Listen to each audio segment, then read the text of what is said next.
Hi, welcome to episode 2 of Our Space, Our Responsibility volunteer video series.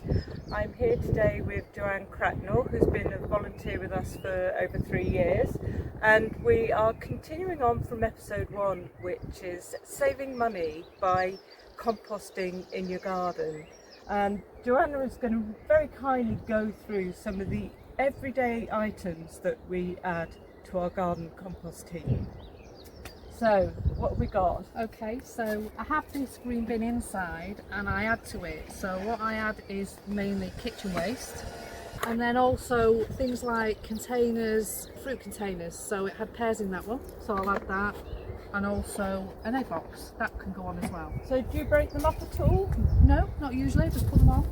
Right. And they'll break down on the heap. At the bottom of your own garden, and that saves you going down the garden centre and paying for compost. Yes, because everything you see here is free. Exactly. You know, you've got, I picked these up from the local store, which is Coffee Ground. So this is free, so that's going to go on. You've got your shredded paper, which would at one time go in the bin, now goes on the compost heap. Yes, you just have to be careful of that one because it does tend to blow away quite easily. Yeah, so hence you've got the I've got the tarpaulin to go over the top that Yeah. kind of keeps everything in.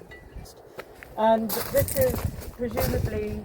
This is garden waste. So this would normally go in your garden waste Yes. collection service. But again, you can add this to your compost. You can. The only thing I find is if you have any woody stems, you have to cut them off. So I'll cut them off with secateurs before I put them in to make it easier for them to decompose. Yes. Should we have a look at the end result? Yeah, Right, definitely. okay. Come on in. Take the surface off, you'll see the worms underneath.